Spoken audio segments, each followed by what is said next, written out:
क्या आप जानना चाहते हैं कस्टमर घर खरीदते वक्त कौन सी मिस्टेक कर बैठते हैं? अगर आप उन मिस्टेक से सीखना चाहते हैं, घर खरीदने के सही प्लानिंग के बारे में समझना चाहते हैं, तो इस वीडियो को अंत तक जरूर देखिए। नमस्कार, मैं हूं विकास महाजन और आप सबका स्वागत है अक्षरम प्रॉपर्टी टॉक में, जहां पर हम डिस्कस करते हैं प्रॉपर्टी के हर पहलू के बारे में। आज का टॉपिक थोड़ा सा डिफरेंट है। ज्यादातर वीडियो में लीगल और थियोरेटिकल बातें होती है। इस वीडियो में मैं आपको बताने वाला हूं वो प्रैक्टिकल एग्जांपल्स, वो मिस्टेक्स जो कस्टमर को नॉलेज ना होने की वजह से वो कर बैठते हैं। इस वीडियो के फर्स्ट हाफ में हम देखेंगे छोटी दिखने वाली उन बड़ी गलतियों के बारे में, और सेकंड हाफ में हम देखेंगे अगर आप फर्स्ट टाइम होम बाय करने की सोच रहे हैं तो आपको प्लानिंग कैसे करना चाहिए। अब अगर आप ये सोच रहे हैं कि दूसरे कस्टमर्स की मिस्टेक मैं आपसे क्यों शेयर कर रहा हूं, तो वो कहते हैं ना, इंसान गलती करके सीखता है तो वो समझदार बनता है, लेकिन सारी गलतियां खुद करके सीखने जाओगे तो ये जिंदगी छोटी पड़ जाएगी। इसीलिए ज्यादा समझदार इंसान वो है जो दूसरों की गलतियों से सीखे। तो चलिए देखते हैं फर्स्ट एग्जांपल। एक कस्टमर है नन्हेलाल, इनको एक प्रॉपर्टी पसंद आ जाती है, अच्छी डील में भी मिल रही है। अब इनके पास ऑलरेडी एक पुरानी प्रॉपर्टी है, तो इन्होंने सोचा पुरानी प्रॉपर्टी को सेल करके नई प्रॉपर्टी में इन्वेस्ट कर देते हैं।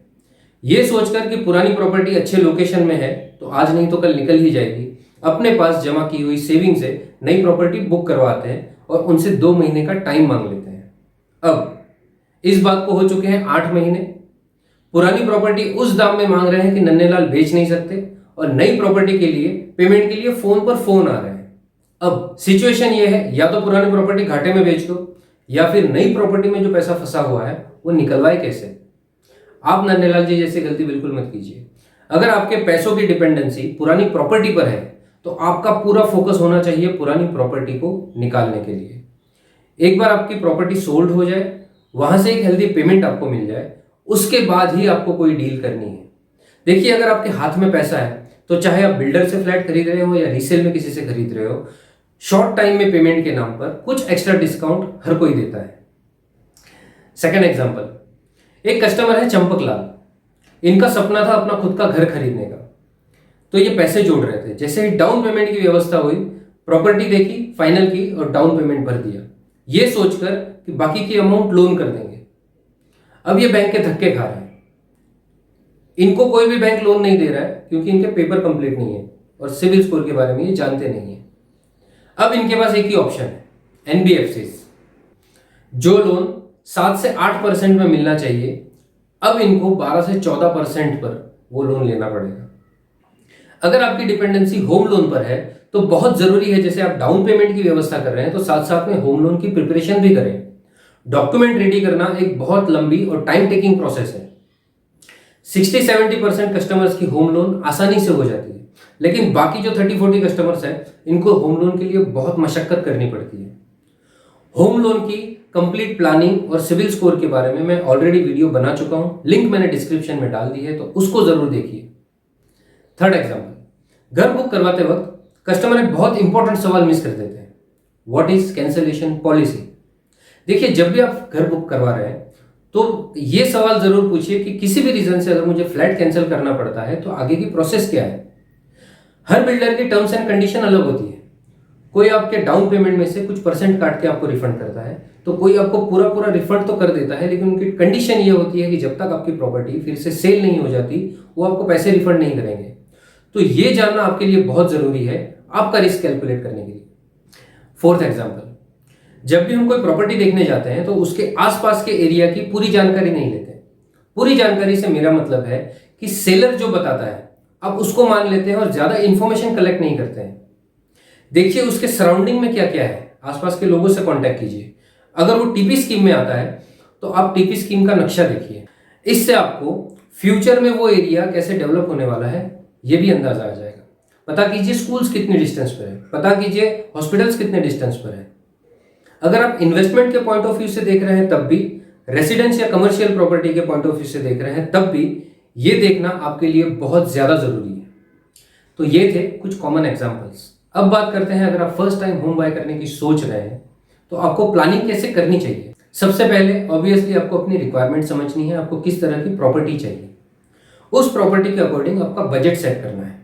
अगेन, आपके बजट सेट करने में अगर होम लोन पर डिपेंडेंसी है तो प्रॉपर्टी डिसाइड करने से पहले आपको होम लोन की प्रोसेस चालू करवानी है, जिससे कि आपको कितनी अमाउंट की लोन मिल सकती है और उसका ईएमआई कितना आएगा ये पता चल जाए।